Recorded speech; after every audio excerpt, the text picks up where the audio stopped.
আমি তাকে ভয় পাচ্ছি বলে সে আমার থেকে অনেক বিজ্ঞ, অনেক কিছু বোঝে, সে নিশ্চয়ই আমাকে ভয় পাবে না। আর একটি কথা আমি বলে দিই, একদম ক্লিয়ার করে বলে দিই, আমার বিশ্বাস করবেন কিনা জানা, আমাকে চেক করতে পারেন না, চেক করলে দেখবেন আমার পকেটে 10টি টাকাও নাই।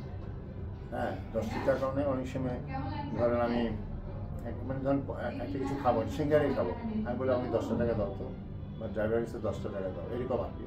যাই আছে আমাকে বলুন না, আমাকে চেক করলে কিন্তু 10 টাকা পাওয়া যাবে না, কিন্তু ওকে চেক করলে মানে কিছু পাওয়া যাবে, এটুকু আমি শিওর, বুঝছেন?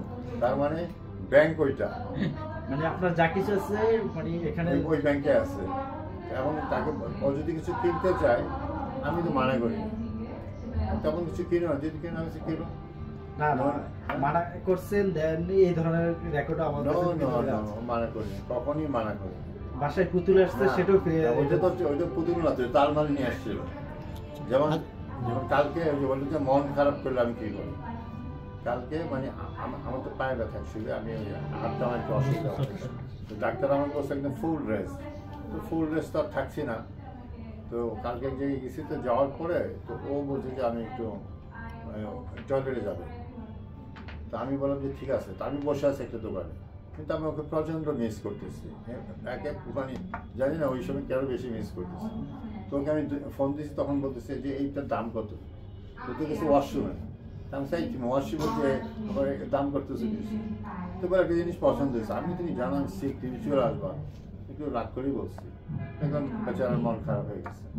তা আমি গাড়ি দিতে বললাম সরি, তুমি 1 ঘন্টা দোকান করো, সে আবার হাইসা দিছে, মানে ওইরকম আর কি, মানে এসব কোনো মানে ধর্তব্য কিছু না। অ্যাকচুয়ালি সবাইকে তো মধ্য সাবান বলে, এখানে অনেক রকমের আমাদের ধর্মে অনেক রকমের কথা আছে, এই দিন আল্লাহ মাফ করে দেয়, কিন্তু ওইরকম কোনো যে ঘটে করে এটার জন্য কিছু করতে হবে এমন কিছু নাই।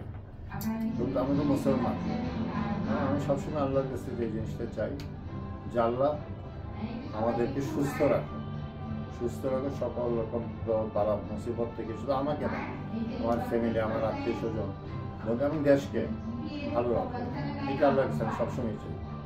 একই কোশ্চেন আপনার কাছে, আমি আমার আল্লাহর কাছে কি চাইবো সেটা আমার ব্যক্তিগত ব্যাপার, আমার মনে হয় না সেটা পাবলিকলি বলতে ইচ্ছুক, আমি বলতে চাই না। আমি যেটা চাইবো সেটা আমি আমার মতো করে চাইবো, সেটা তো সবাইকে জানিয়ে মানে চাওয়ার মধ্যে কিছু নেই। আগামী বছর মনে হয় যে অনেক কিছু তো বললামই যে কীভাবে আল্লাহর কাছে কী চাই, কিন্তু একটা প্রত্যাশা থাকবে যে আগামী বছর যেন আপনারা সবাই যারা আসছেন এখানে সবাই যেন সুস্থ থাকেন, আগামী বছর যেন আপনাদের সাথে আবার এমনভাবে সুন্দর একটা পরিবেশে বসতে পারেন। মাঝখানে যে গুজবটা আমরা শুনেছি আপনি বাবা হচ্ছেন বা তিশা মা হচ্ছে, এটার কোনো সুখবর পাবো কিনা আমরা? এগুলো একটা কথা কি জানেন, একটা ছেলে এবং স্বামী স্ত্রী একটা সন্তান হবে, এটা স্বাভাবিক প্রক্রিয়ার একটা বিষয়, এইটা ঘটা করার কোনো বিষয় না। যখন আকাশে চাঁদ উঠে সবাই দেখতে পায় না, আপনাদের তো সবাই অনেকে ফলো করে, আপনারা এখন সেলিব্রিটি আছে, আমরা যখন ফলো করে তখন তো যখন এরকম কিছু হবে তখন ফলো তো এটা চলে আসবে। মানে আপনারা যদি একটা ভালো কাজ করেন অনেকে এটা দেখে উৎসাহিত হয়, আবার যদি একটা ধরেন আপনাদের বিরুদ্ধে খারাপ একটা কথা, আমরা যদি কারো এরকম মানে বাচ্চা হয়নি বা এরকম না না আমরা আর আপনারা তো একটা উৎসাহিত চাচ্ছেন না, আমরা চাচ্ছু হব কবে? না আমি তো বলি আমি তো চাচ্ছু মাচ্চু হয়েছি কিনা আমি জানি না, আপনাদের কি অবস্থা, কার কি অবস্থা জানলে একটু নাকি আপনারা উৎসাহ চান? সবাই বলছে যে আমরা চাচ্ছু হয়ে মিষ্টি খাবো কবে। আপনাকে দেখলে সাহস বেড়ে যায়। ও আপনার শ্বাস দরকার, রিয়াদ অনেক ভীতু ভাই, আচ্ছা দেখে সাহস দিতে পারবি না।